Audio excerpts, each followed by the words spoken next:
What if the most significant geopolitical risk heading into 2026 isn't Russia, Iran, or China?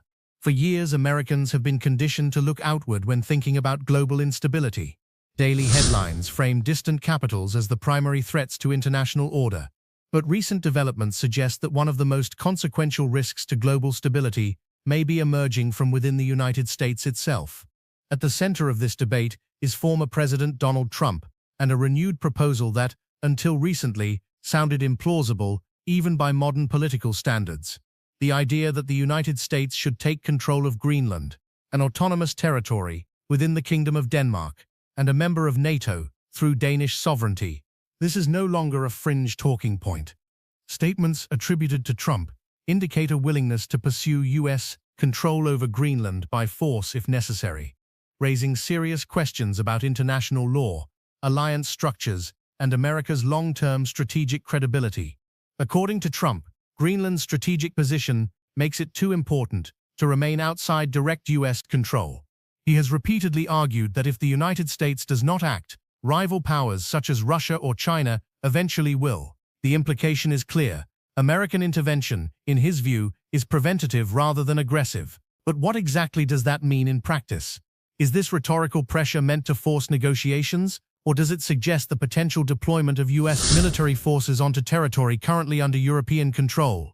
And perhaps most importantly, do the underlying claims used to justify this position withstand scrutiny? To understand why Greenland has suddenly become a focal point in global politics, it's important to first understand what Greenland actually is and what it is not. Greenland occupies a unique geographic position between North America and Europe. Despite its name, more than 80% of the island is covered by permanent ice.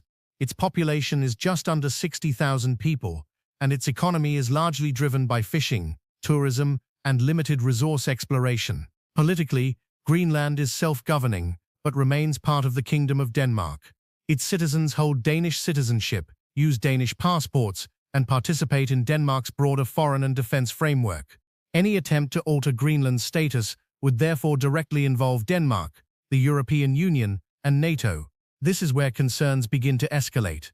Under the NATO alliance, an attack on one member is considered an attack on all. While Greenland itself has limited defensive capabilities, Denmark does not. Any unilateral attempt by the United States to assert control over Greenland would place Washington in direct confrontation with its own alliance structure. That reality has not gone unnoticed in Europe. In recent weeks, reports indicate that European officials have quietly begun discussing contingency planning not for conflict with Russia, but for the unthinkable scenario of a dispute involving the United States.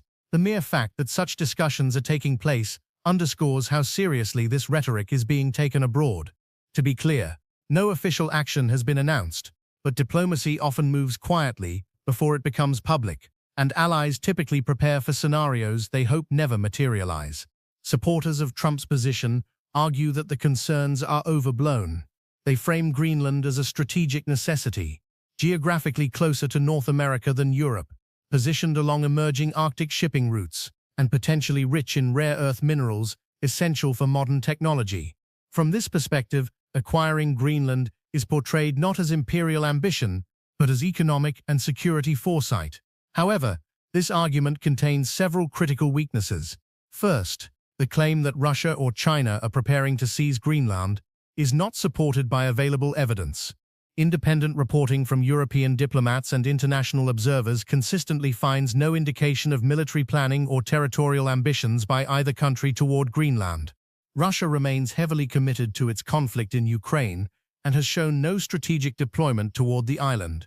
China's involvement, while often framed as ominous, has so far been overwhelmingly commercial rather than military. China has become a major purchaser of Greenlandic fish and a growing source of tourism. These are economic relationships, not territorial ones. Trade, by itself, does not constitute a security threat. This matters because threat inflation has consequences. When policy decisions are built on assumptions that do not align with reality, they can lead to outcomes far more destabilizing than the risks they claim to prevent. The second major issue concerns natural resources. Greenland is frequently described as a solution to America's dependence on Chinese rare earth processing. On paper, the idea is appealing. In practice, it is deeply problematic. Mining in Greenland is extraordinarily difficult. Extreme cold, limited infrastructure, environmental protections, and geographic isolation make extraction projects costly and slow. Despite identifying over 1,000 potential mineral sites, Greenland currently operates only a handful of mines. If profitable extraction were straightforward, private industry would already be there in force. Capital tends to move quickly toward viable opportunities, and its relative absence speaks volumes.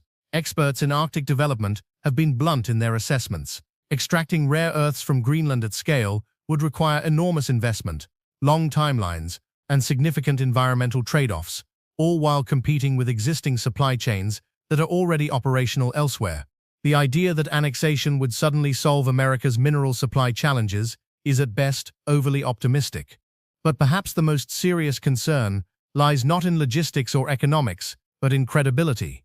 For decades, the United States has positioned itself as a defender of sovereignty, self-determination, and international norms. These principles have formed the foundation of its alliances and global influence. An attempt to forcibly acquire territory from a democratic ally would directly contradict those values. Public opinion within Greenland further complicates the narrative. Surveys consistently show overwhelming opposition among Greenlanders to becoming part of the United States.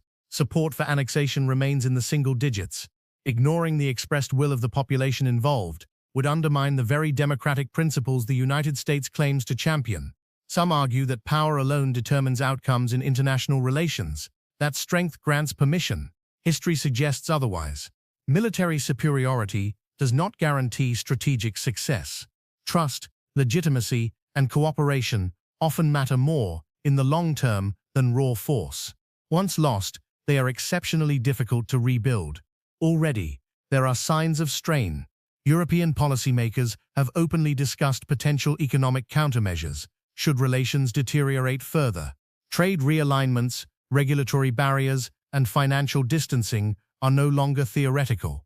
At the same time, geopolitical competitors benefit quietly. China does not need to confront the United States directly if Washington undermines its own alliances. Every instance of unpredictability strengthens alternative partnerships across the global South, where perceptions of reliability increasingly shape influence. This is why Greenland represents more than a single policy dispute. It is a test case, a test of whether power will override principle, a test of whether alliances still matter, a test of whether America's leadership role is rooted in trust or intimidation. If mishandled, the consequences could extend far beyond the Arctic. This would not be a moment of strength, but of strategic self-sabotage, a scenario where short-term bravado creates long-term isolation. As history repeatedly shows, great powers rarely fall because they are challenged from outside. More often, they weaken themselves through decisions that erode the foundations of their own influence. Greenland may appear distant on the map, but the implications of this debate are very close to home.